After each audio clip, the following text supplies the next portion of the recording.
Dalam perjalanan panjang musik Indonesia, hanya ada satu orang, yang sejak era 60-an sampai hari ini, menyandang gelar ratu. Belum ada tanda-tanda menurunkan diri, pun digantikan oleh masyarakat. Perempuan itu adalah Els Sukaesih alias Elvie Sukaesih. Sang ratu dangdut yang abadi, sejak kemunculannya pertama kali di sekitar 1964, di usia 12-13 tahun. Di atas panggung yang dirinya sendiri tak sampai untuk meraih mikrofon hingga harus dibantu oleh tumpukan hard case para pemain terompet dan saksofon. Tidak ada catatan pasti dari jumlah karya-karyanya, bahkan si biduannya sendiri pun tidak tahu. Dari penelusuran dari berbagai sumber di internet, ada yang mencatat bahwa Elvie Sukaesih terlibat di 28 album bersama sejumlah orkes Melayu, di antaranya yang populer adalah OM Purnama, OM Chandralekha, OM Chandralela.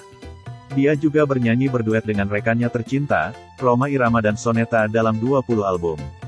Hengkang dari Soneta, Elvie merilis 48 album solo. Jika tiap album dihuni 10 lagu, sekurang-kurangnya penyanyi asal Jawa Barat itu sudah menyanyikan 960 lagu. Ada yang bilang, koleksi lagunya sudah menyentuh 1.500 sampai 2.000. Tidak ada data pasti, selain memang Elvie adalah penyanyi sejati. Mulai dari gelar ratu, hubungannya dengan Rhoma Irama sampai kesetiaan cintanya terhadap mendiang suami yang telah berpulang 2 dekade silam. Tapi, ada satu hal yang sama sekali tidak bisa digambarkan dalam tulisan ini. Elvie yang kerap kali bersenandung lagu-lagu miliknya, juga lagu India jika ceritanya dirasa pas. Jadilah sepanjang wawancara seperti mendengarkan radio masa lalu yang memutar banyak lagu-lagu Melayu. Aduhai rasanya. Pertanyaan pertama untuk Elvie tentu saja perihal gelar bangsawan yang melekat kepadanya.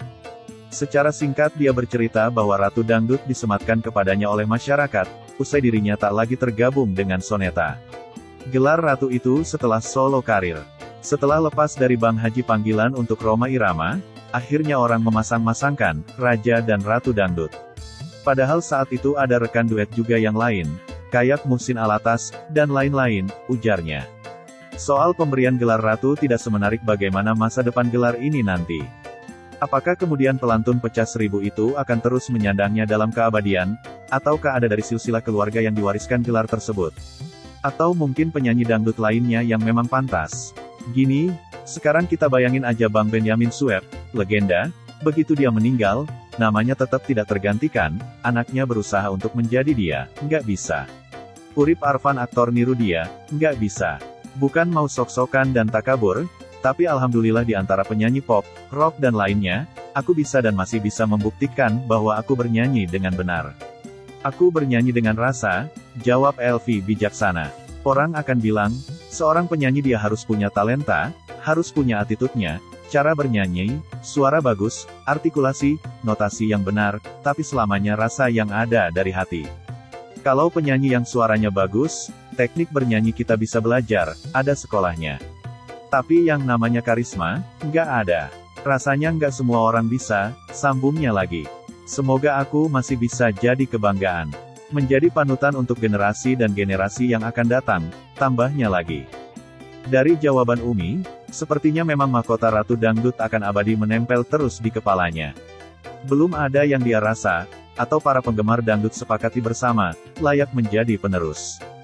Bisa jadi karena memang belum tertandingi, cengkok dangdutnya yang khas dan mulus, paduan Melayu, India, dan Arabian. Lantas, bagaimana dengan penyanyi dangdut hari ini? Adakah yang menjadi kesukaannya? Gimana ya? Kan aku bilang penyanyi sekarang dengan macam-macam audisi, saya lihatnya mereka mau sok tinggi-tinggian nada kalau nyanyi. Tapi sekali lagi saya bukannya mau takabur, bahwa anak-anak yang muncul ini sampai di mana sih keunggulannya dia, kata Umi. Kadang saya mau coba tingginya sampai di mana. Nyanyi itu kan ada teknisnya, terdengarnya nada tinggi, padahal enggak. Jenis suara juga mempengaruhi, ada yang suaranya udah tipis itu terdengarnya kayak tinggi, padahal enggak juga. Ada yang suaranya tetap bulat, santai, padahal tinggi juga nadanya, katanya lagi.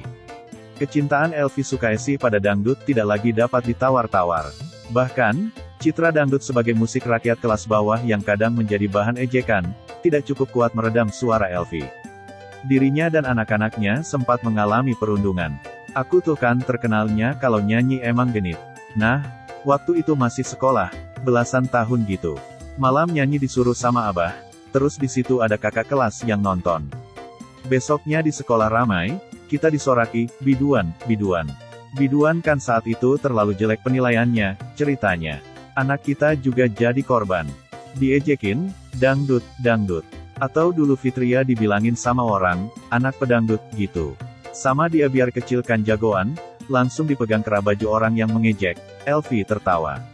Perundungan lainnya juga dialami jika bicara mengenai kontrak dan dinamika perusahaan rekaman.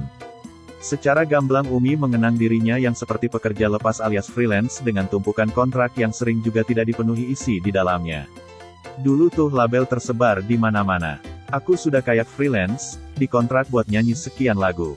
Dibayar di depan, flat paid, royaltinya nggak dikasih. Padahal lagunya meledak, misalnya lagu lirikan karena pengalaman. Tapi ya sudah, saya suka banget nyanyi, menikmati. Saya bikin orang senang, biar itu dihitung sebagai pahala.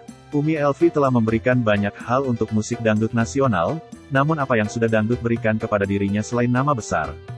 Pertemuannya dengan Rhoma Irama dan perjalanan mereka berdua juga menjadi topik obrolan. Jika berpikir bahwa dangdut hanya memiliki hubungan dengan India, maka harus segera diperbaiki. Karena ternyata, dangdut Elvi Sukaesih sukses menjalin hubungan baik dengan Jepang. Di luar dangdut, Umi Elvi bicara bagaimana dirinya mengagumi kekuatan cinta. Sehingga membuatnya mampu berdiri sendiri, sepeninggalan mendiang suami, Zaidun Z, 20 tahun silam, dan memutuskan tidak menikah lagi. Demikian sekilas perjalanan sang ratu dangdut Elvi Sukaesih.